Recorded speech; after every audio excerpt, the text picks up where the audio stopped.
Dieu qui nous aime plus que tout, Seigneur. Nous voulons te dire merci pour cette fidélité que tu as manifestée à notre endroit. Nous voulons bénir ton nom, oh Dieu Tout-Puissant, pour ce dimanche de décembre, l'un des derniers dimanches de l'année, Seigneur. Nous voulons te dire merci pour le parcours. Te dire merci, Seigneur Dieu Tout-Puissant. Tu ne nous as jamais abandonnés. Tu ne nous as jamais délaissés. Tu ne nous as pas livrés à l'ennemi. Tu ne nous as pas livrés à nos adversaires. Tu ne nous as pas livrés aux circonstances, Seigneur Dieu. Mais dans tout ce que nous avons pu vivre, dans tout ce que nous avons pu expérimenter, Seigneur, tu étais à nos côtés.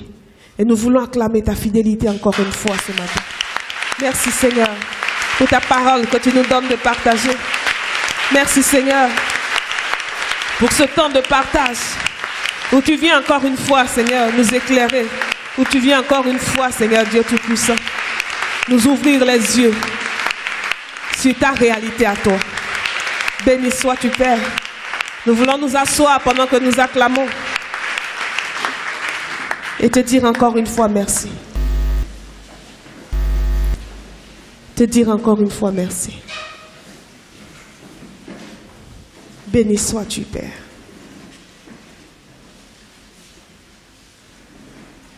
Merci, Jésus.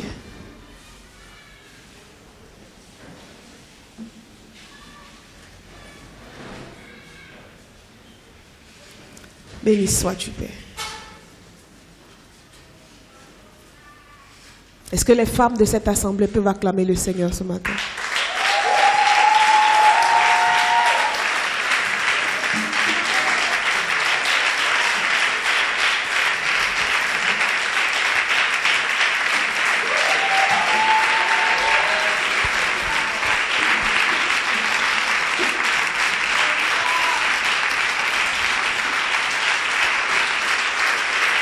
Merci Jésus.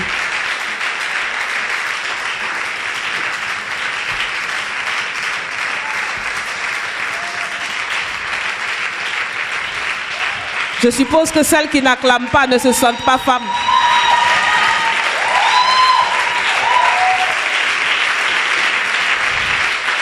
Alléluia.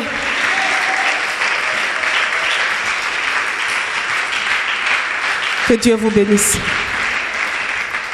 Je suppose que celles qui n'ont pas acclamé ne sont pas femmes.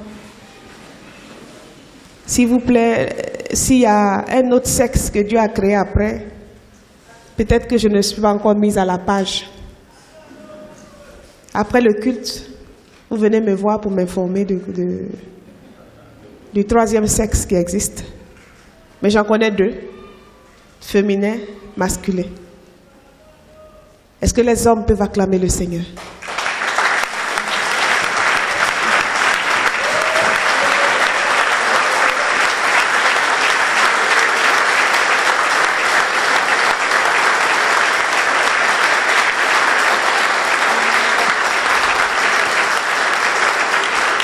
Que Dieu vous bénisse. Que Dieu vous bénisse. Aujourd'hui, c'est un jour spécial.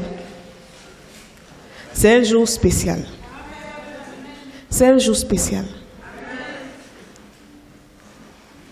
Je me suis préparée avec tous les discours des hommes, avec tout ce que j'ai appris comme français à l'école.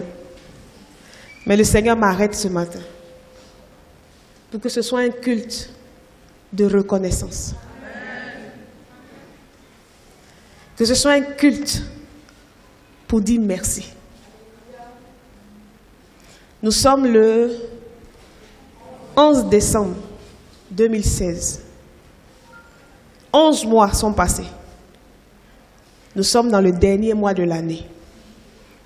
Pour la plupart, nous vivons tous en Côte d'Ivoire.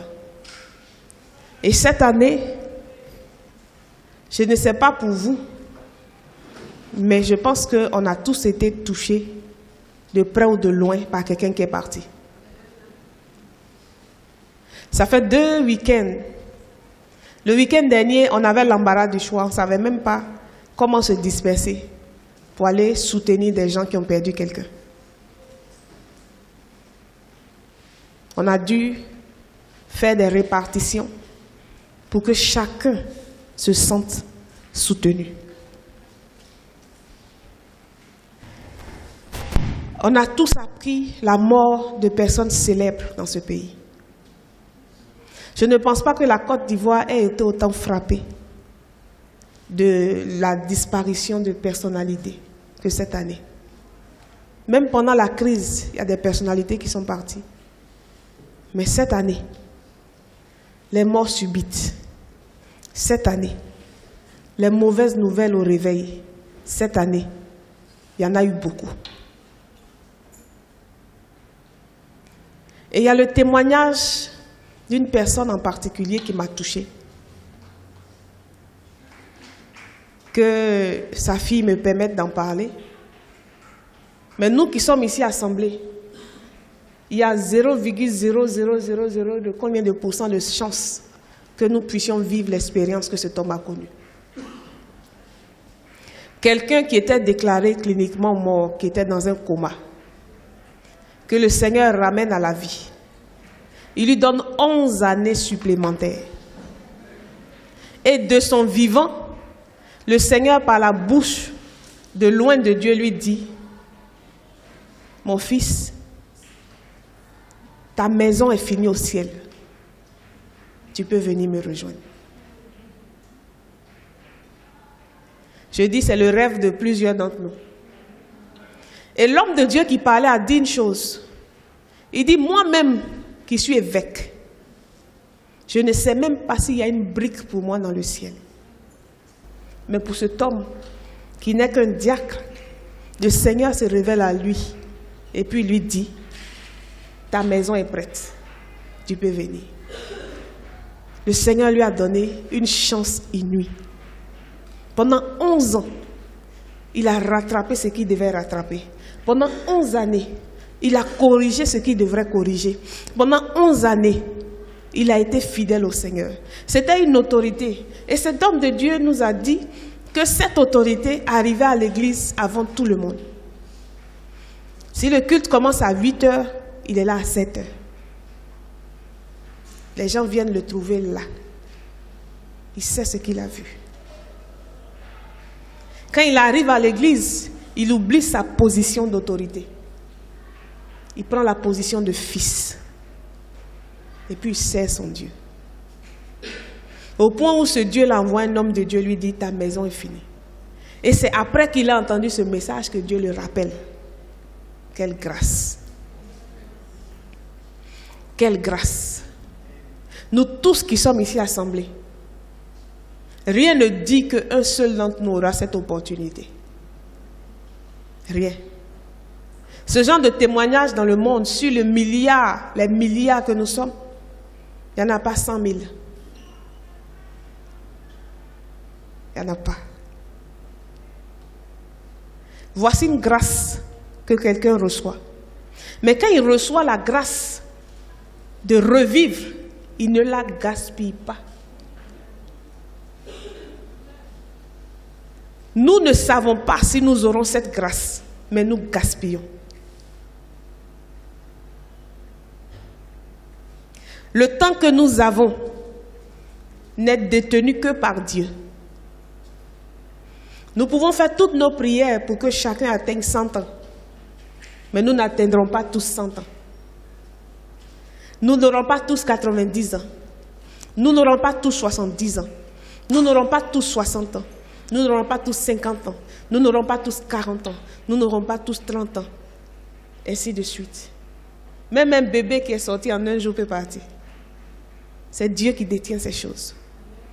Pendant que nous sommes en vie, je vais encourager quelqu'un à redresser sa marche avec le Seigneur.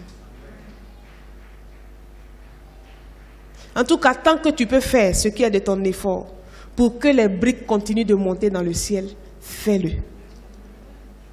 Ne te cache pas derrière une circonstance. Ne te cache pas derrière, comment on dit ça? Tu essaies de te justifier. Tu essaies de te trouver des excuses. Non, ne te cache pas derrière des excuses. Les excuses là, c'est nous qui allons les recevoir. Mais Dieu qui te connaît, qui sait que tu n'as aucune excuse, autant marquer, ça risque d'être fatal. C'est pendant qu'on est en vie qu'on se prépare. Ce n'est pas après. Ce n'est pas après. Lui, Dieu lui a fait la grâce de revenir pour rattraper. Mais nous n'aurons pas forcément cette opportunité.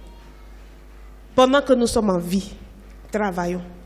Travaillons avec crainte, avec tremblement. Travaillons pour notre salut. Travaillons pour le ciel.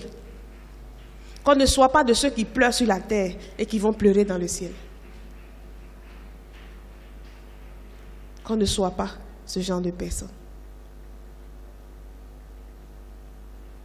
Journée de reconnaissance. Le Seigneur aime la reconnaissance. Le Seigneur, il aime la reconnaissance. L'homme même aime la reconnaissance. Ici, il y a des gens qui boudent quelqu'un parce qu'ils lui ont fait du bien et puis il n'est jamais revenu vers lui. Parce que l'homme aime la reconnaissance. Il y a des gens qui ne veulent plus soutenir quelqu'un parce qu'ils l'ont soutenu une fois et ils ont trouvé que la personne a mal géré le soutien qu'ils lui ont apporté. Et puis ils sont là. Nous aussi, nous aimons ça. Et nous sommes à l'image de notre Créateur. Nous sommes à l'image de Dieu. Il aime la reconnaissance. On va aller dans la Bible et puis on va revenir.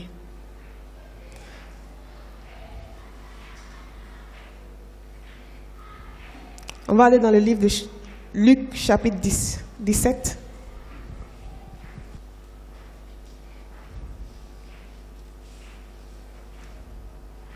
Luc, chapitre 17. À partir du verset 11.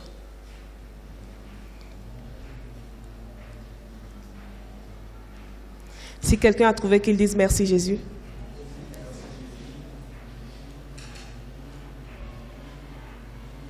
Si vous avez trouvé, est-ce que je peux entendre merci Jésus? Je suppose que ceux qui disent rien, ils n'ont pas de Bible. Qui a sa Bible?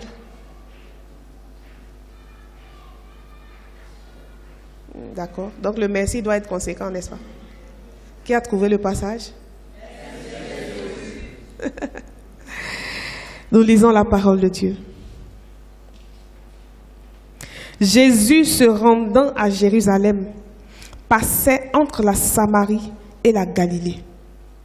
Comme il entrait dans un village, 10 lépreux vinrent à sa rencontre.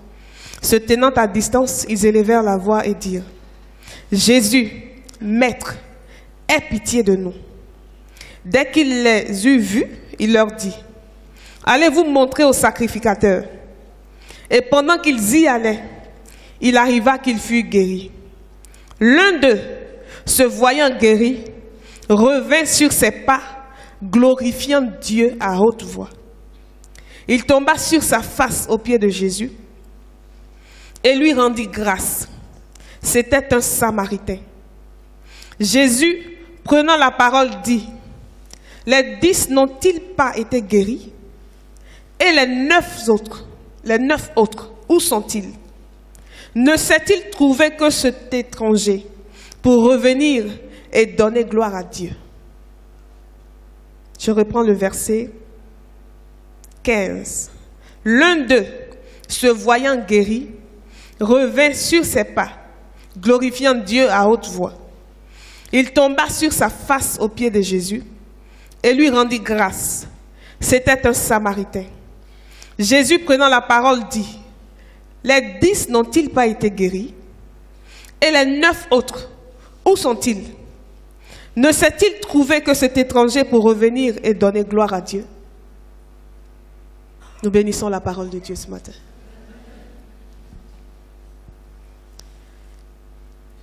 Le message est clair. Hier, je disais aux femmes qui étaient là,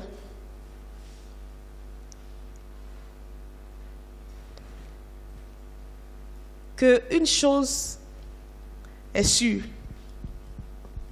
c'est que pour demander, il y aura toujours beaucoup de personnes. Mais pour remercier, il y aura toujours très peu. Voici un modèle simple que le Seigneur nous donne. Voici une fraction toute simple qu'il nous donne. Une personne sur 10 qui revient pour dire merci au Seigneur.